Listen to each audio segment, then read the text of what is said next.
Hello students, welcome to दक्षिणा ई classroom. और बेटा आज का हमारा टॉपिक आप लोगों को जो पढ़ना है वो है इन्फ्लोरेसेंस। टॉपिक का नाम है बेटा इन्फ्लोरेसेंस। अब ये इन्फ्लोरेसेंस क्या है, इस बात को हम शुरू करने से पहले मैं आपको एक चीज़ बताना चाहता हूँ कि इससे जस्ट पहले वाले लेक्चर में आपने फ्लावर को पढ़ा था, फूल को पढ़ा था और फूल को कंप्लीट डिटेल के साथ पढ़ा था।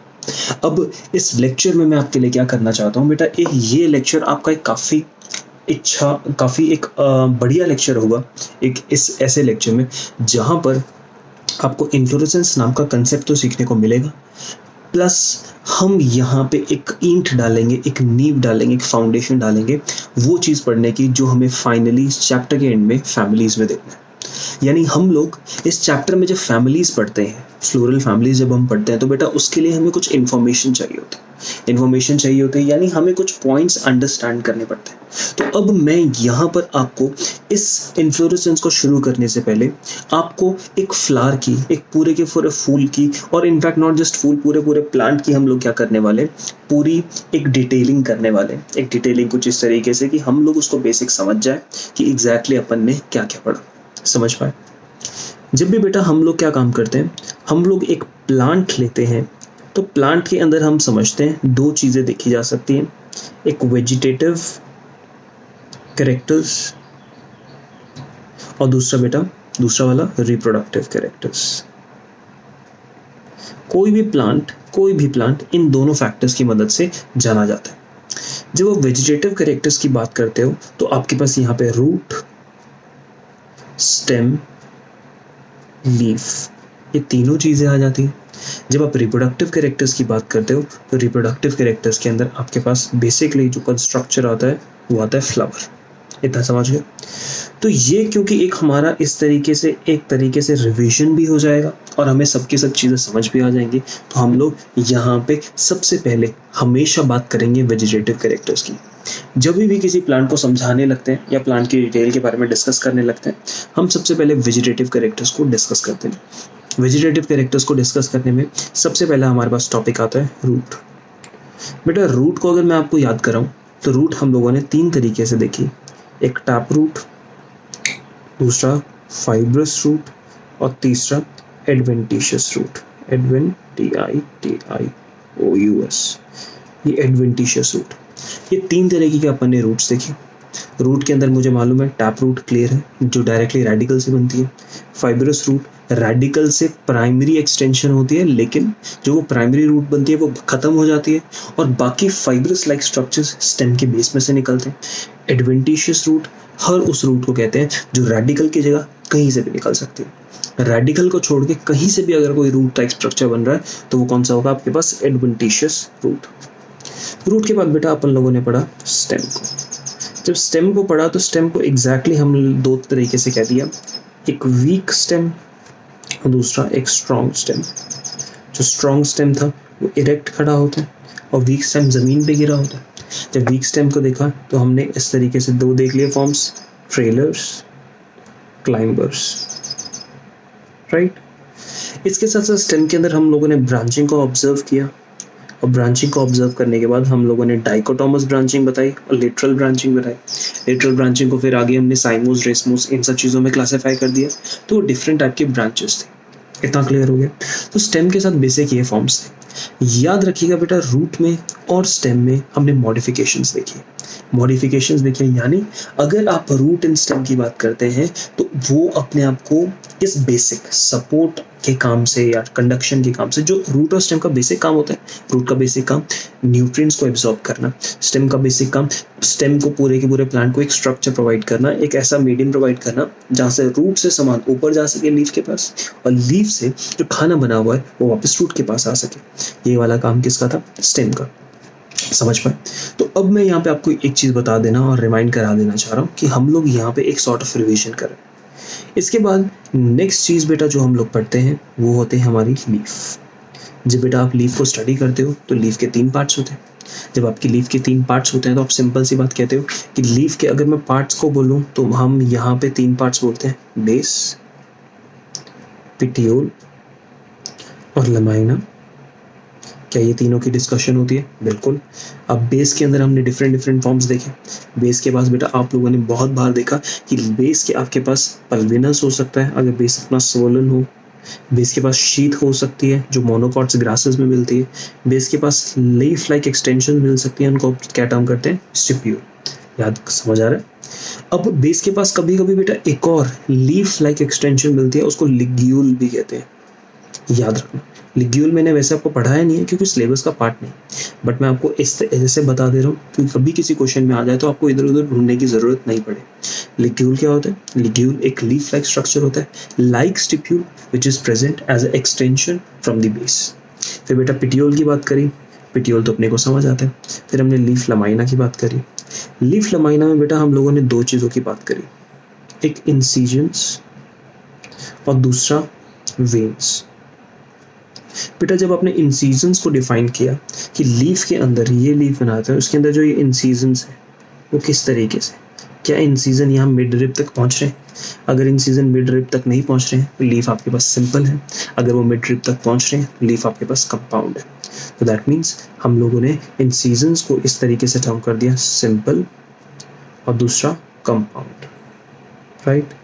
कंपाउंड में हम आगे दो पार्ट्स बांट देते हैं, कंपाउंड पिन्नेट और कंपाउंड पाल्मेट। ये बात आपको क्लियर है बेटा? जब आप कंपाउंड पिन्नेट की बात करते हैं तो आपके पास वो कितनी लेवल की पिन्नेशन है, आपके पास एक लेवल है, दो लेवल है, तीन लेवल है, यानी कितनी कितनी पिन्नेशन हो रही है, ये बात हमें देखा जा सकता है। प्लस यहाँ पे जो मिड रिब होती है उसको हम रैचेस टर्म करते हैं। हमें मालूम होना चाहिए जब भी आप लीफ की बात करते हैं तो लीफ के इस तरीके से ये तीन स्ट्रक्चर्स हैं। लीफ कहाँ से ओरिजिनेट होती है? नोड से ओरिजिनेट होती है। और अगर मैं स्टेम को देखता हूँ और स्टेम अगर लीफ नोड से ओरिजिनेट हो रही है तो इसके एक्सिल पोजीशन पे आपको हमेशा एक बड मिलेगा और इस बड को हम लोग क्या टर्म करते हैं? एक्सिलरी बड। इतना क्लियर हुआ? तो ये वाली बात हम लोगों को यहाँ पे इतना वाला पोर्शन जब हम पिन्नेशन की बात करते हैं तो दिस इज टोटली क्लियर कि लीफ कंपाउंड है या सिंपल है। फिर बेटा हम वेन्स की बात करते हैं और यहाँ पे हम लोग दो डिफाइन कर देते हैं, एक होता है पैरेलल वेनेशन और दूसरा होता है रेटिकुलेट वेनेशन। रेटिकुलेट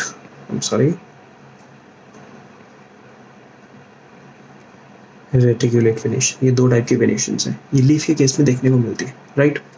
ऑल्सो बेटा लीफ की आप लोग अरेंजमेंट की बात करें, अरेंजमेंट की लीफ की अगर बात करें तो यहाँ पे आपके पास बात आती है फाइलोटैक्सी की। फाइलोटैक्सी कैसी है? फाइलोटैक्सी यानी किसी भी प्लांट में लीव्स किस तरीके से अरेंज्ड है। तो आपके पास ये अलग अलग तरीके से हो सकती है, अपोजिट हो सकती है, वोल्ड हो सकती है, ऑल्टरनेट हो सकती है। यानी फाइलोटैक्सी आपने तीन तरीके से देखी, अपोजिट, वोल्ड और ऑल्टरनेट। वाओ, उसको ऐसे याद कर लो, वाओ वाओ, इस तरीके से समझ पा रहे हो? अक्सर क्या होता है बेटा पेपर में हम जाके इंडिविजुअल वर्ड्स भूल जाते हैं, वर्ड्स का मतलब तो हमें अक्सर याद रहता है लेकिन एग्जैक्ट वर्ड्स ही क्या है वो ही भूल जाते हैं। तो यहाँ पे मेरा पर्पस आपको ये समझा देने का है कि इन वर्ड्स को, इन चीज़ों को शॉर्ट फॉर्म्स अगर आप याद कर सकते हैं तो बिल्कुल याद करके रखिए, आपको बहुत बेनिफिट होगा। तो बेटा यहाँ तक आपने प्लांट में वेजिटेटिव कैरेक्टर्स को फिनिश ऑफ कर दिया, आपने रूट, स्टेम, लीफ को कंप्लीट कर दिया। रूट, स्टेम, लीफ को कंप्लीट करने के बाद अब आपके पास रिप्रोडक्टिव फीचर्स आते हैं। अब हम यहाँ देखेंगे रिप्रोडक्टिव कैरेक्टर्स। बेटा रिप्रोडक्टिव कैरेक्टर है तो हम लोगों को इस रिप्रोडक्टिव कैरेक्टर में क्या स्टडी करना है आपको मालूम है? हम यहाँ पे स्टडी करते हैं फ्लावर को। जब बेटा फ्लावर को स्टडी करते हैं तो एग्जैक्टली फ्लावर बना कैसे, कहाँ बना, यहाँ पे कुछ नई इन्फॉर्मेशन है जिसको आप बहुत ध्यान से सुनोगे तो आपको बहुत ज़्यादा फायदा होगा, क्योंकि यहाँ पे ऐसे ऐसे वर्ड्स आने वाले जो वर्ड्स हमारी समझ के लिए बहुत ही ज़्यादा इंपॉर्टेंट है। ध्यान से देखते रहिएगा। हम लोग बेटा इस तरीके से क्या करते हैं, एक स्टेम बनाते हैं और हम कहते हैं ये मेन स्टेम है, this is the main stem. इस मेन स्टेम के ऊपर इस तरीके से लीव्स लगती हैं, ये बात हमें क्लियर होती है। और बेटा लीव्स पे यहाँ पर अपने को एक बड मिलता है जिस बड को हम लोग टर्म करते हैं एक्सिलरी बड। ये जो बेटा एक्सिलरी बड होता है ना, ये ग्रो करता है। क्या करता है? ग्रो करता है। और ग्रो करने के बाद डेवलप करता है शूट के अंदर। किसके अंदर? शूट के अंदर। अब आपका क्वेश्चन ये आएगा कि बेटा जो मेन स्टेम है ना सर, कि जो ये मेन स्टेम है ये शूट बनाती है, तो एक्सिलरी बड कैसे शूट बनाते हैं? याद रखिएगा बेटा, कोई भी अगर आपके पास बड बढ़ रहा है, बड आगे ग्रो कर रहा है, तो वो जो भी स्ट्रक्चर बनाएगा प्रिडोमिनेंटली पहले वो शूट बनाता है। क्या बनाता है? शूट बनाता है। यानी शूट ग्रोइंग, ग्रोइंग एक पार्ट ऑफ प्लांट का कहलाया जा सकता है। ठीक, अब जब ये शूट बनाएगा तो शूट थोड़ा सा डेवलप होगी, और डेवलप होने के बाद वो दो हिस्से बना सकती है। शूट अगर डेवलप हो जाती है तो बेटा ये शूट आपके पास ब्रांच भी क्रिएट कर सकती है और फ्लावर भी क्रिएट कर सकती है। क्या आपको बात क्लियर हो रही है? यानी अगर आप शूट को डेवलप होने दें तो वो ब्रांच बना सकती है, और यही शूट और आगे अगर डेवलप होती रहे तो यही शूट किसी और अगर मोड ऑफ डेवलपमेंट में चले जाए तो फूल भी बना सकती है। समझ पा रहे? यानी मेरा यहाँ पे कंसर्न क्या है कि मैं कहता हूं कि शूट एपेक्स, शूट का जो टॉप मोस्ट पार्ट है वो क्या कन्वर्ट हो रहा है? वो कन्वर्ट हो रहा है फ्लावर में। तो वो क्यों कन्वर्ट हो रहा है? वाई? ये मेरा क्वेश्चन है। क्या आप लोग फॉलो कर पा रहे हो? मेरा क्वेश्चन ये है कि अगर प्लांट का कोई एक हिस्सा, वो जो नॉर्मल शूट था, अब वो ऑल ऑफ सडन फ्लावर के अंदर कन्वर्ट हो गया, तो क्यों हुआ? समझ पाए मेरा क्वेश्चन? अब मेरा क्वेश्चन ये था कि वो फ्लावर में कन्वर्ट क्यों हुआ, तो ये वाला क्वेश्चन था वाई। तो इसको हम आंसर करते हैं। इसको आंसर करने के लिए हम कहते हैं प्लांट की लीफ जो होती है, क्या प्लांट की लीव्स, वो प्लांट की लीव्स क्या करती हैं? प्रोड्यूस करती हैं हार्मोन। एक हार्मोन प्रोड्यूस करती है कॉल्ड, ध्यान से, बहुत ध्यान से वर्ड देखना, फ्लोरिजन। एक हार्मोन बनाती है और उस हार्मोन का नाम क्या है? फ्लोरिजन। कहाँ पे बन रहा है बेटा? ये लीफ में बन रहा है।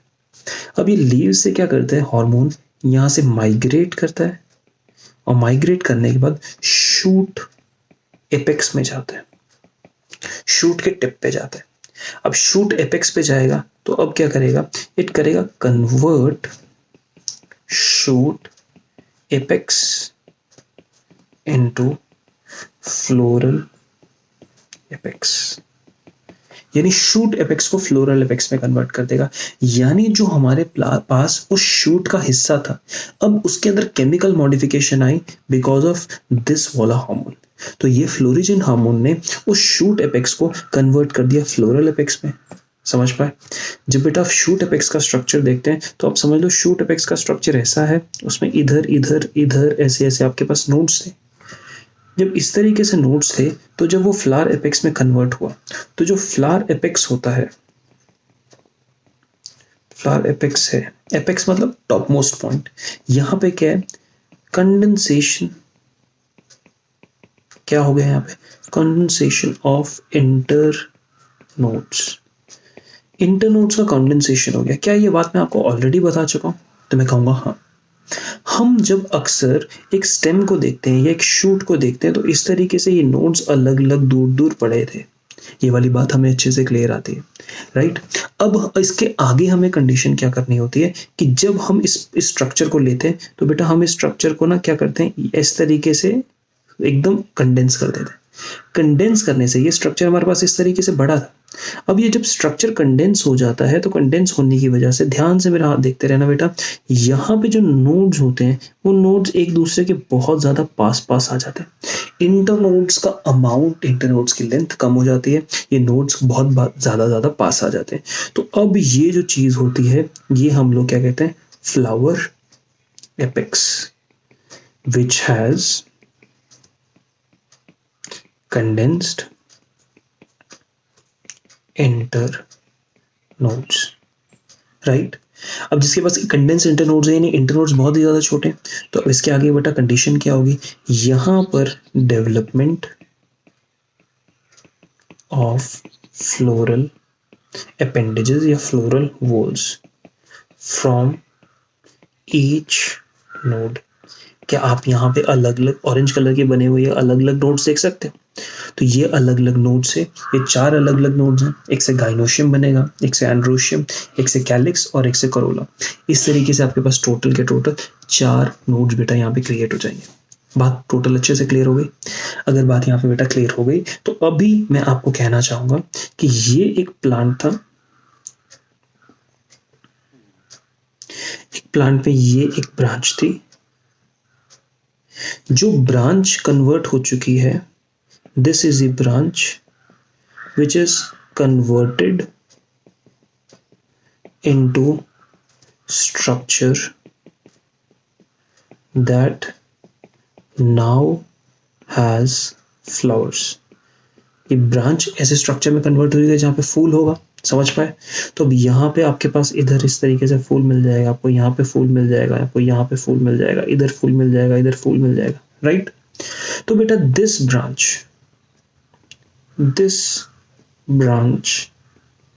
इज नाउ कॉल्ड, इस ब्रांच को अब हम क्या कहते हैं? पेडंकल। क्या कहते हैं? पेडंकल। इस ब्रांच को बेटा हम लोग टर्म करते हैं पेडंकल, और ये वर्ड बेहद इंपॉर्टेंट है। यानी प्लांट की वो ब्रांच जहां पे फूलों का समावेश हो जाता है, जहां पे फूल समूह के रूप में पड़े होते हैं, उस ब्रांच को हम लोग टर्म करना शुरू कर देते हैं पेडंकल। क्लियर? यानी प्लांट में जहां पर आपको फूल मिलेंगे, उस पॉइंट को आप लोग, उस ब्रांच को, उस शूट पोजीशन को आप लोग पेडंकल टर्म करेंगे, राइट? अब हम यहां पे देखते हैं, on peduncle flowers are arranged in a definite manner। आप यहां पे देखें, पेडंकल पे बेटा मैंने फूल इस तरीके से बना दिए। पेडंकल जो है, यहाँ पे फूल किस तरीके से अरेंज्ड है, ये एक डेफिनेट मैनर में, एक डेफिनेट फैशन में, एक डेफिनेट तरीके से अरेंज्ड होंगे। तो ये मेरा बात है कि जो ये पेडंकल है, यहाँ पे फूल एक डेफिनेट तरीके से अरेंज्ड है।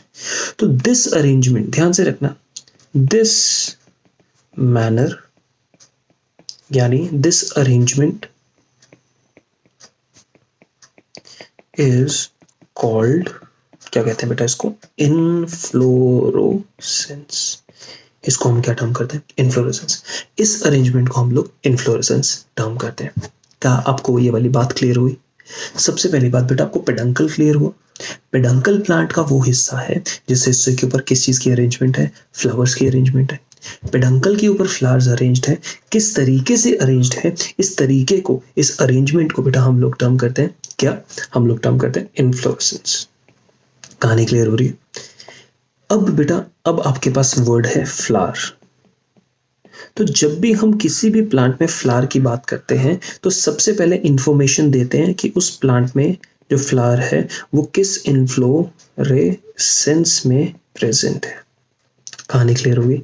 अब ये इन्फ्लोरेसेंस डिफरेंट टाइप्स की है, अलग अलग टाइप्स के इन्फ्लोरेसेंस है। वो कैसे कैसे अलग अलग टाइप्स है, ये अभी हम देखेंगे, हम पढ़ेंगे, ये लेक्चर हम उसके ऊपर बिताएंगे कि इन्फ्लोरेसेंस अलग अलग कैसे कैसे टाइप की होती है। समझ पा रहे हो? अभी के लिए फ्लावर की हम कुछ और पॉइंट्स देखते हैं।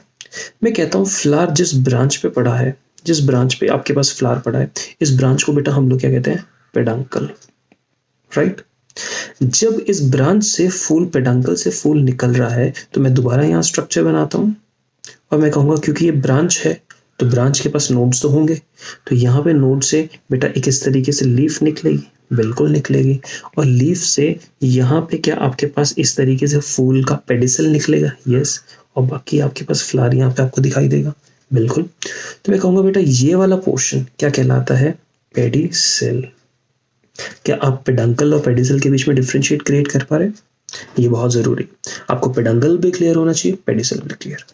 अब जिस लीफ की एक्सिस पे एक फ्लावर मिल रहा है, जिस लीफ की एक्सिस पे एक फ्लावर मिल रहा है बेटा, उस लीफ की एक्सिस को बेटा हम लोग क्या टर्म करते हैं? इस लीफ की एक्सिस, इस लीफ को हम क्या टर्म करते हैं? इस लीफ को हम लोग टर्म करते हैं ब्रैक्ट। क्या कहते हैं? ब्रैक्ट। तो ये लीफ ब्रैक्ट हुई, ये हमारे पास फ्लावर हुआ, फ्लावर में ये वाला पार्ट आपके पास अलग अलग बोल्स हुए, और ये हमारे पास पेडिसल, राइट? हम अगर इस स्ट्रक्चर को थोड़ा सा और डिटेल में बनाएं, मैं कहता हूँ ये पेडिसल है, इस तरीके से पेडिसल ऊपर जाके ऐसे स्वेल हो जाता है, स्वेल होने के बाद यहाँ पे आपके पास ये स्ट्रक्चर बनाएगा। तो बेटा जो ये स्ट्रक्चर है ये होता है थैलेमस, या थैलेमस को हम और वर्ड कहते हैं रिसेप्टिकल। क्या टर्म करते हैं? रिसेप्टिकल। ये वाला स्ट्रक्चर इज पेडिसल, और ये जिस स्टेम के ऊपर होगा उस चीज को हम लोग क्या टर्म करेंगे? पेडंकल। क्लियर? और यहाँ पे क्या आपको यहाँ पे एक अरेंज लीफ दिखाई देगी? बिल्कुल। और इस लीफ को हम लोग क्या टर्म करेंगे? ब्रैक्ट। बोलो बात क्लियर हुई? इजीली क्लियर हुई? अब इस पेडंकल के ऊपर बेटा आपके पास यहाँ पे आपको मिलना शुरू होगा इस तरीके से गाइनोशियम, उसके बाद एंड्रोशियम, उसके बाद कैलिक्स और उसके बाद कोरोला। इस तरीके से स्ट्रक्चर आपको मिलना शुरू हो जाएंगे। क्या आपको ये वाली बात बेटा टोटली क्लियर हुई? Easily, effectively, are we understanding this thing, right? तो यहाँ पे हम लोग फ्लावर के बेसिक पॉइंट्स के बारे में समझ गए। अब बेटा आप फ्लावर को स्टडी करोगे, दोबारा मैं वहां पर आ रहा हूँ इंट्रोडक्शन पे। आप फ्लावर को स्टडी करोगे तो आप फ्लावर में क्या क्या चीज स्टडी करोगे, ये वाली बात हमें समझने वाली। आप सबसे पहले स्टडी करते हो इनफ्लोरेसेंस, दूसरा देखते हो ब्रैक्ट की प्रेजेंस। ऐसा हो सकता है प्लांट के अंदर ब्रैक्ट प्रेजेंट हो और ऐसा भी हो सकता है प्लांट में ब्रैक्ट एब्सेंट हो। अगर प्लांट में ब्रैक्ट प्रेजेंट होता है तो ऐसे फ्लावर को, अगर फ्लावर के पास ब्रैक्ट प्रेजेंट है तो सच फ्लावर इज कॉल्ड, ऐसे फ्लावर को अपन लोग क्या कहते हैं, ब्रैक्टिएट। या फिर अगर एब्सेंट होती है तो उसको हम लोग क्या टर्म करते हैं, ई ब्रैक्टिएट। इतना क्लियर? ब्रैक्ट के बाद बेटा हम लोग यहाँ पे बात करते हैं पेडिसल की। अगर पेडिसल आपके पास प्रेजेंट हो सकता है, नहीं भी हो सकता है, वो चलो पेडिसल हमारा इंपॉर्टेंट नहीं है। नेक्स्ट बेटा हम जो प्लांट के अंदर बात करते हैं वो बात करते हैं सिमेट्री। सिमेट्री में बेटा हम लोग डिफाइन कर सकते हैं किसी भी प्लांट में ज़ाइगोमॉर्फिक हो सकती है और दूसरा होता है एक्टिनोमॉर्फिक। ये दो टाइप ऑफ सिमेट्री हो सकती है। ज़ाइगोमॉर्फिक थी बायलेटरल और एक्टिनोमॉर्फिक कैसे तरीके से थी, बोलो? एक्टिनोमॉर्फिक हम सिमेट्री किस चीज को कहते हैं, रेडियल सिमेट्री को। और ऐसा भी केस हो सकता है यहाँ सिमेट्री नहीं है तो उसको हम लोग क्या टर्म कर सकते हैं, एसिमेट्रिकल। क्या आपको यहाँ तक बात क्लियर हो रही है? Inflorescence clear, bract clear, symmetry clear. अब इसके आगे की और हम लोग कहानियां देखते हैं। सिमेट्री जब अपन कंप्लीट हो जाएगी तो फ्लावर के अंदर हम इंडिविजुअल पोर्शंस को देखना शुरू करेंगे, या फिर मैं ऐसा कहूंगा फ्लावर के अंदर बेटा हम कुछ बेसिक पॉइंट्स को देखना शुरू करते हैं। फ्लावर के अंदर हम लोग यहाँ पे ऑब्जर्व करना शुरू कर देते हैं फ्लोरल अपेंडेजेस को। फ्लोरल अपेंडेजेस का मतलब इन व्हाट नंबर, किस नंबर के अंदर ये फ्लोरल अपेंडेजेस पड़े, कितना नंबर है इनका। अगर फ्लोरल अपेंडेजेस का बेटा नंबर देखने लगे तो याद करो एनसीईआरटी में आपने पढ़ा था ट्राइमेरस, दूसरा टेट्रामेरस, आपके पास पेंटामेरस। ये different number of floral appendages आपने स्टडी किया था, राइट? अगर प्लांट के फ्लोरल अपेंडेजेस 3 के मल्टीपल में तो ट्राइमेरस, 4 के मल्टीपल में तो टेट्रामेरस, 5 के मल्टीपल में तो पेंटामेरस। ये फ्लोरल अपेंडेजेस की बात है। डन। फ्लोरल अपेंडेजेस के बाद बेटा आप कैलिक्स या कोरोला की बात करते हो तो कैलिक्स कोरोला के अंदर आप यहाँ पे फ्यूज्ड या फ्री कंडीशन को ऑब्जर्व करते हो। फ्यूज कंडीशन के लिए बेटा वर्ड हम देते हैं गैमो। कैलिक्स होता तो सेप्लस और अगर कोरोला होता तो हम पेटलस बोलते हैं, गैमोसेप्लस and gamopetalous.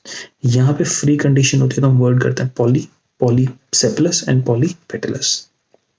Fuse free condition के अलावा बेटा हम लोग यहाँ पे देखते हैं एस्टिवेशन, राइट? जब बेटा हम लोग एस्टिवेशन को ऑब्जर्व करते हैं तो अलग अलग टाइप की एस्टिवेशन मिलती है। एग्जाम्पल के तौर पे हम लोगों को वेलवेट मिल सकती है, हम लोगों को ट्विस्टेड मिल सकती है, हम लोगों को एम्ब्रिकेट मिल सकती है, हम लोगों को वैक्सिलरी मिल सकती है। डिफरेंट टाइप ऑफ आपके पास एस्टिवेशन मिलती है। ओके, कैलिक्स कोरोला के बाद बेटा हम लोगों को नेक्स्ट मिलता है एंड्रोशियम। जब अपन लोग एंड्रोशियम को स्टडी करते हैं तो हमें क्या क्या देखने को मिलता है? एंड्रोशियम की प्रेजेंस में हमें सबसे पहले एडेशन देख सकते हैं। सबसे पहले ये देख सकते हैं कि वो फ्री है, क्या किसी से जुड़ा तो नहीं। अगर वो फ्री होगा तो वर्ड देंगे पॉलीएंड्रस। अगर उसमें एडेशन हो गई है, जुड़ा हुआ है किसी के साथ, यानी किसी और चीज के साथ जुड़ा हुआ है, तो आपके पास एडेशन के नाम पे क्या क्या आपके पास कंडीशन होती है। एडेशन के नाम पे देखोगे बेटा एपीपेटलस, एपिटेपलस अगर पेरियंथ के साथ हो, एपिसेपलस अगर आपके किसके साथ हो, एपिसेपलस कंडीशन किसके साथ होगी बेटा, कैलिक्स के साथ, या फिर आपके पास होगी जिन एंड्रस, ये आपके पास कंडीशन हो सकती है। अगर वो खुद के साथ जुड़ा हुआ है तो कोहेशन कंडीशन होती है बेटा। कोहेशन कंडीशन हमारे पास किस तरीके से हो सकती है? Adelphous condition. और एडल्फस कंडीशन में हमें मालूम है कि उसके फिलामेंट्स फ्यूज होते हैं, एंथर्स अलग होते हैं। एडल्फस के अंदर हम लोग मोनो एडल्फस देख सकते हैं, हम लोग मोनो एडल्फस की जगह डाई एडल्फस कंडीशन देख सकते हैं, जिसके अंदर बाकी सब लोग एक ग्रुप के अंदर एक अकेला, या फिर हम लोग पॉली एडल्फस कंडीशन देख सकते हैं। राइट, ये डिफरेंट डिफरेंट बेटा हमें कंडीशन देखने को मिल रही है। कोहेशन में एडल्फस कंडीशन के अलावा हम लोग और क्या देख सकते हैं? सिनजेनेसियस। सिनजेनेसियस कंडीशन एक ऐसी कंडीशन होती है जिसके अंदर आपके पास एंथर्स फ्यूज होते हैं लेकिन फिलामेंट्स फ्री होते हैं। और तीसरा कंडीशन होती है सिन एंड्रस। सिन एंड्रस बेटा कंडीशन आप जब ऑब्जर्व करते हो तो इसके अंदर पूरा का पूरा जो स्ट्रक्चर है वो पूरा का पूरा फ्यूज है, यानी एंथर्स और फिलामेंट्स ये पूरे के पूरे आपस में फ्यूज्ड है। राइट, ये कोहेशन एडिशन हम लोग देखा। एंड्रोशियम क्लियर बेटा। इसके बाद हम लोग स्टडी करते हैं गायनोशियम। गायनोशियम को फ्री देख सकते हैं। फ्री कंडीशन होती है एपोकार्पस कंडीशन। अगर आपके पास फ्यूज कंडीशन होती है तो फ्यूज कंडीशन को हम लोग टर्म करते हैं सिनकार्पस। राइट, ये गायनोशियम के साथ ये चीज देखते हैं। प्लस गायनोशियम की बेटा पोजीशन को ऑब्जर्व करते हैं तो पोजीशन के हिसाब से हम 3 नाम देते हैं। आपके पास epigynous, inferior ovary, hypogynous, superior ovary, और तीसरा बराबर मिलने वाली पेरीगाइनस। इस तरीके से डिफरेंट टाइप्स।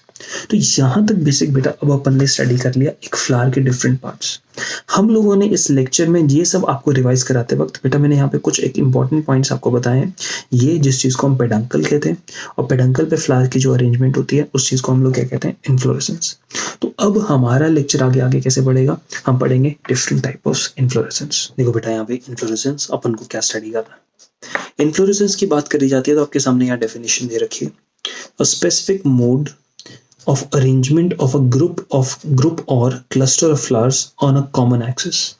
ये हमारा वो स्टेम का वो एक्सिस है जिसके ऊपर हम लोगों ने क्या किया, यहाँ पे इस तरीके से फ्लावर्स को अरेंज कर दिया। तो जो फ्लावर्स का वो स्पेसिफिक अरेंजमेंट है, वो अरेंजमेंट का तरीका इस पूरे के पूरे स्टेम एक्सिस के ऊपर हम लोग कह देते हैं इस चीज को इन्फ्लोरेसेंस। और इन्फ्लोरेसेंस में जो वो आपके पास एक्सिस होता है, वो जो स्टेम का पार्ट होता है जिसके आसपास फ्लावर्स अरेंज्ड हैं, उस चीज को बेटा हम लोग क्या टर्म करते हैं? पेडंकल। क्लियर।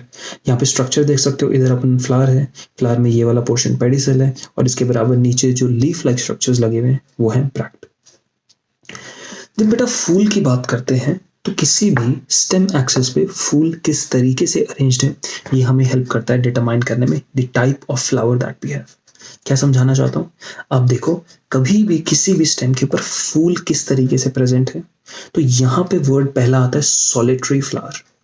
इस सॉलिटरी वर्ड काफी कॉमनली यूज होता है और इस वर्ड का मतलब क्या है? देखो, solitary that means if something is staying अकेला, that means when the flower arise as a single flower on the stem. किसी भी स्टेम पे अगर सिंगल ही फ्लावर है, तो अगर आप यहाँ पे ऑब्जर्व करते हैं कि मेरे पास ये पेडंकल था और यहाँ पे आपके पास फूल बन गया, तो आपके पास देखो ना इस एरिया में इधर इधर मैं कह रहा हूँ कोई ऐसा फूल नहीं है। मैं I am not saying like this. आपके पास कंडीशन क्या है कि फूल अगर आपके पास अकेला यहाँ पर इस पूरे पेडंकल पे ऐसे क्लियर हो जाता है, तो आपके पास जो ये फूल है इसको सॉलिटरी फ्लावर कहते हैं। कहानी क्लियर हो रही? मोस्ट ऑफ द टाइम क्या होता है बेटा, ये हमारे पास प्लांट का मेन स्टेम है, मैंने आपको बताया। यहाँ पे हमारे पास एक्सिलरी बर्ड था, उसने इस तरीके से ब्रांच क्रिएट कर दी, एक्सिलरी बर्ड ने इस तरीके से ब्रांच क्रिएट कर दी। तो अब ध्यान रखना, ऐसा बिल्कुल पॉसिबल है कि मेन स्टेम के टॉप मोस्ट पोजीशन पे आपके पास फूल बन जाए, ऐसा टोटली पॉसिबल है, जो हम साइमोस कंडीशन में देख सकते थे। एक ऐसी चीज पॉसिबल है कि कभी कभी जो ब्रांच बन रही है इसकी भी पोजीशन पे टॉप मोस्ट अकेला फूल हो। That means this is condition 1 and this is condition 2। Right, तो अगर यहाँ पे देखो ये भी सॉलिटरी फ्लावर है, कंडीशन 2, इसको देखो ये भी सॉलिटरी फ्लावर है, यानी फूल अकेला पड़ा है, इसके बराबर यहाँ पे यहाँ पे यहाँ पे या यहाँ पे यहाँ पे यहाँ पे इस तरीके से फूलों की प्रेजेंस नहीं है। समझ पा रहे हो आप मेरी बात? तो ये अपने पास जो चीज बन के दिखाई दे रही है आपको, एक इधर और एक इधर, दोनों को अलग अलग तरीके से हम लोग सॉलिटरी फ्लावर्स कह सकते हैं। तो सॉलिटरी फ्लावर्स अगर टर्मिनल पॉइंट पे आया, एपिकल बर्ड पे आया, यानी यहां पर आया, तो ये आपके पास सॉलिटरी टर्मिनल हुआ, और अगर एक्सिलरी बड से बनी हुई ब्रांच के टॉप मोस्ट पोजिशन पे आया तो इसको एक्सिलरी बड कह सकते हैं। आपको बात क्लियर हुई? अब फूल अकेला हो तो बात समझ आती है, इसको सॉलिटरी कहते हैं। लेकिन अगर खूब सारे फूल हों तो पूरे के पूरे एक्सिस पे बहुत सारे फूल अरेंज्ड हैं तो बेटा अपने पास इन्फ्लोरेसेंस बनेगा। अब ये जो हमारे पास वर्ड है इन्फ्लोरेसेंस, इसको हम समझते हैं। इन्फ्लोरेसेंस हमारे पास बेटा दो टाइप की होती है, एक रेसमोस इन्फ्लोरेसेंस और एक साइमोस इन्फ्लोरेसेंस। कौन सी? एक रेसमोस इन्फ्लोरेसेंस और दूसरा साइमोस इन्फ्लोरेसेंस। और ये वर्ड समझाने के लिए मैं पुराने वाले लेक्चर में आप लोगों को जो पढ़ाया था ब्रांचिंग में, उसकी रिपीटेशन करूंगा। हम लोग रेसमोस वर्ड यूज करते हैं, और रेसमोस वर्ड को आप हमेशा समझ के रखोगे कि ये एक रेस लग रही है। एक रेस लग रही है, दैट मीन्स बिना रुके प्लांट ऊपर बढ़ते जा रहा है। यानी जो प्लांट का जो आपके पास स्टेम है, पेडंकल है, वो पेडंकल का साइज पहले इतना था, अब वो साइज इतना हो गया है, और वो साइज अभी बढ़ते जा रहा है। क्यों बढ़ते जा रहा है? क्योंकि यहाँ पे टॉप मोस्ट पोजिशन पे ना आपके पास जो बड है, ये बड है, यही ऐसा कर रहेगा, बड इस तरीके से रहेगा, रिमेन्स मेरिस्टेमेटिक। बड अगर मेरिस्टेमेटिक होगा तो बड कॉन्टिन्यूसली डिवाइड करता रहेगा, सेल्स को ऐड करता रहेगा, और प्लांट का साइज बढ़ते रहेगा। ऐसा लगेगा कि प्लांट बिना रुके ऊपर की तरफ रेस लगाए चल रहा है, तो इसलिए उसका वर्ड हम लोग क्या टर्म कर देते हैं? रेसमोस। दूसरा वर्ड होता है बेटा साइमोस। और साइमोस कंडीशन क्या होती है ये आप मेरे साथ देखिए।